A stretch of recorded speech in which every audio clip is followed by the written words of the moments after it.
Hello বন্ধুরা, আজকে আমরা কিছু কুল নিয়ে নিয়েছি। এবার কুলগুলোকে ধোয়ার পালা। তো একটা একটা করে কুল ছেড়ে দিচ্ছি জলের মধ্যে। এভাবে করে আজকে কুল ধুয়ে নেব। তো কুলগুলো সব দেয়া হয়ে গেছে। এবার লঙ্কাগুলো দিলাম। এবার ভালো করে ধুয়ে নিয়েছি কুলগুলো। এবার দিয়ে এইভাবে মাখছে। লবণ দিয়ে দিল, ধনেপাতা দিয়ে দিল, লঙ্কা কুচি, সর্ষের তেল দিয়ে দিল। এবার মাখছে, খুব সুন্দর করে ও মাখে, তাই ওকে দিয়েই মাখাচ্ছি।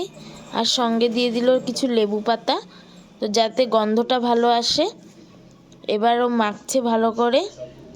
কিছুক্ষণ মাখার পর ও আবার রেগে গেছে, তাকাচ্ছে, আবার বলছে না না, টেস্টটা কিন্তু দারুণ হয়েছে। তো এবার এই যে কুল মাখাও দিয়ে দিচ্ছে বাটিতে করে সবাইকে। তো আমরা এবার টেস্ট করে বলবো কেমন হয়েছে ওর কুল মাখা। তো ধীরে ধীরে দিচ্ছে। এবার আমি ফার্স্ট খাবো, আমাকে দিল, আমি খেয়ে বললাম স্বাদটা তো দারুণ। সত্যি টেস্টটা দারুণ হয়েছে, হেবি সুন্দর মাখিয়েছে দিয়া।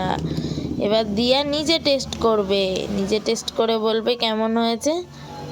তো দিয়া এবার টেস্ট করছে, এদিক ওদিক তাকাচ্ছে প্রথমে কেউ আর দেখে নেয় কি না, তারপর এবার টেস্ট করবে।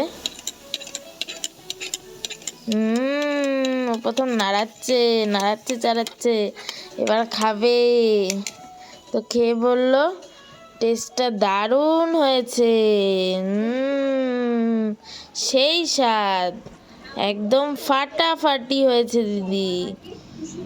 এবার আবার ও দেখুন বন্ধুরা, কুল শেষ হয়ে গেছে। এবার ও কী করবে, কুলের বাটি নিয়েই বসে পড়েছে। এবার সুজয় টেস্ট করবে। সুজয় টেস্ট করে বলল দিয়া ভালোই মাখিয়েছে কুলটা, স্বাদটা দারুণ।